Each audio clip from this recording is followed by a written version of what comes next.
Hello students. आज हम कक्षा 10 की जीव विज्ञान के अंतर्गत कुछ इम्पॉर्टेंट क्वेश्चन की चर्चा करेंगे जो बोर्ड एग्जाम के लिए महत्वपूर्ण हो सकते हैं। तो इसमें पहला पॉइंट है, प्रत्येक जबड़े में अग्रचवर्णक दांतों की संख्या होती है।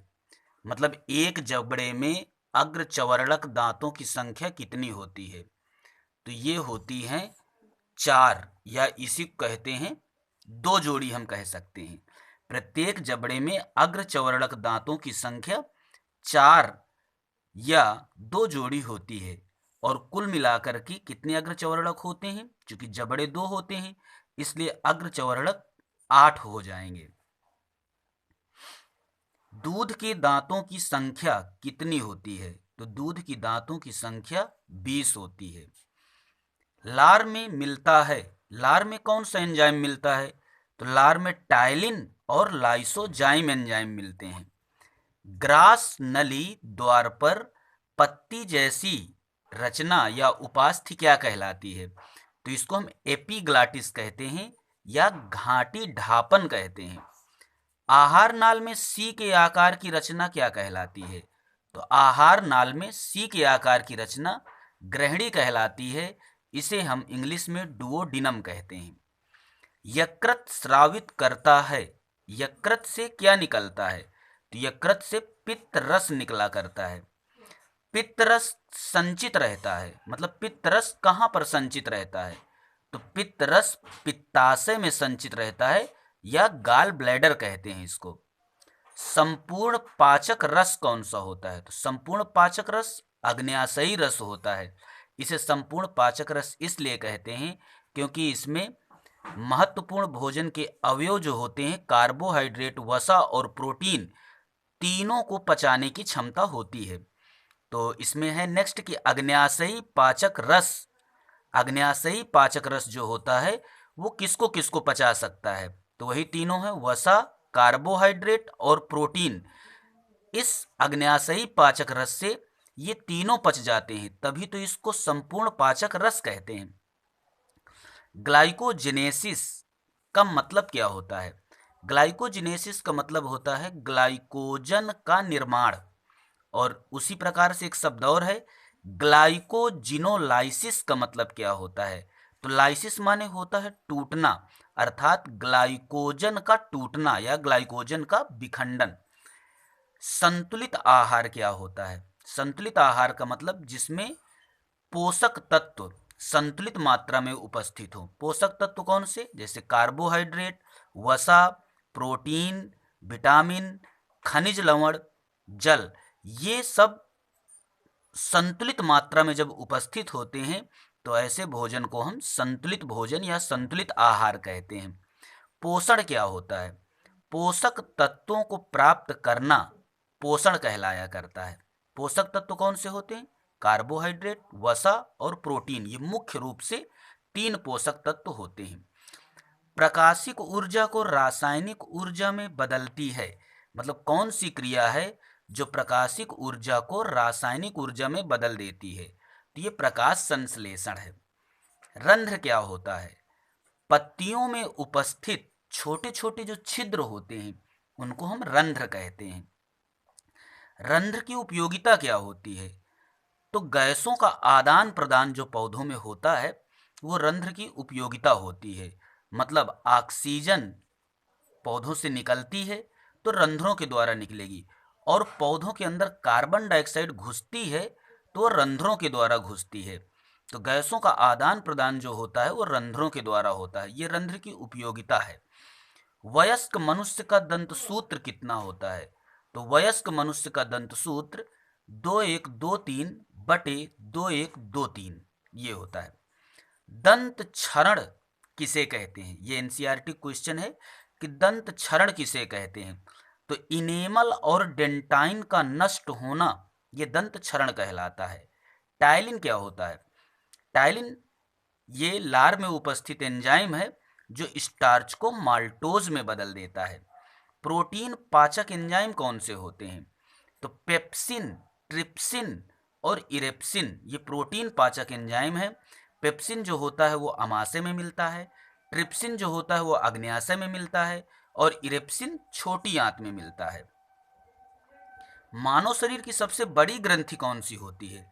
तो मानव शरीर की सबसे बड़ी ग्रंथ यकृत होती है, इसे हम लीवर भी कहते हैं। आहार नाल की गति क्या कहलाती है? तो आहार नाल की जो गति होती है जिसके द्वारा भोजन अंदर खिसकता है, उस गति को हम क्रमाकुंचन गति कहते हैं। वसा का पाचन जब हो जाता है तो क्या क्या पदार्थ बनते हैं?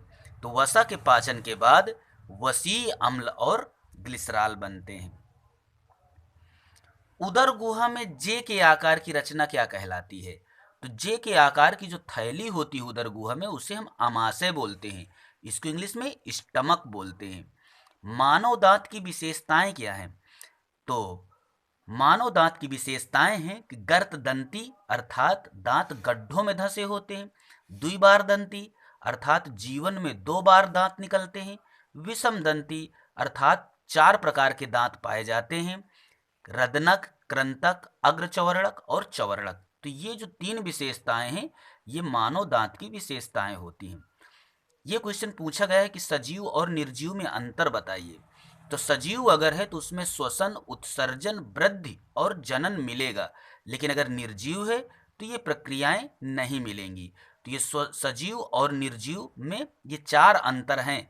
ठीक, श्वसन, उत्सर्जन, वृद्धि और जनन ये सजीव में मिलते हैं लेकिन निर्जीवों में नहीं मिलते हैं। लार ग्रंथियां, इनके नाम बताने हैं। तो 3 जोड़ी लार ग्रंथियां होती हैं, कर्णमूल, अधोहनु और अधोजिह्वा। ये 3 जोड़ी लार ग्रंथियां होती हैं। अमाशय में उपस्थित अम्ल कौन सा होता है? तो अमाशय में जो अम्ल होता है उसे हाइड्रोक्लोरिक अम्ल कहते हैं। इसी की वजह से अमाशय में भोजन सड़ता नहीं है और हानिकारक जीवाणुओं को ये नष्ट भी करता है। मिश्रित ग्रंथि किसे कहते हैं? तो अग्न्याशय को हम मिश्रित ग्रंथि कहते हैं। क्यों मिश्रित ग्रंथि कहते हैं? क्योंकि इसमें अंतःस्रावी और बहिस्रावी दोनों भाग मौजूद होते हैं, इसीलिए अग्न्याशय को मिश्रित ग्रंथि कहते हैं। अल्फा तथा बीटा कोशिकाएं ये कहाँ पर पाई जाती हैं? तो अभी हमने बताया कि अग्न्याशय मिश्रित ग्रंथि है, इसमें अंतःस्रावी और बहिस्रावी दोनों भाग होते हैं। तो अग्न्याशय के अंतःस्रावी भाग में लैंगरहैंस की द्वीपिकाएं पाई जाती हैं। उन्हीं द्वीपिकाओं पर ये अल्फा और बीटा नामक कोशिकाएं पाई जाती हैं। बीटा कोशिकाओं से कौन सा हार्मोन्स निकलता है? तो बीटा कोशिकाओं से इंसुलिन नामक हार्मोन्स निकलता है। अल्फा कोशिकाओं से कौन सा हार्मोन्स निकलता है? तो अल्फा कोशिकाओं से ग्लूकागॉन नामक हार्मोन्स निकलता है। इंसुलिन की कमी से रोग कौन सा हो जाता है? तो इंसुलिन की कमी से मधुमेह या डायबिटीज नामक रोग हो जाता है। दुग्ध प्रोटीन का पाचन कौन सा एंजाइम करता है? तो दुग्ध प्रोटीन का पाचन रेनिन नामक एंजाइम करता है जो अमाशय से निकलता है। कार्बोहाइड्रेट का पाचन कहाँ से प्रारंभ होता है? तो कार्बोहाइड्रेट का पाचन मुख गुहा से प्रारंभ होता है। प्रोटीन का पाचन कहाँ से प्रारंभ होता है? तो प्रोटीन का पाचन अमाशय से प्रारंभ होता है। वसा पाचक एंजाइम का नाम बताइए।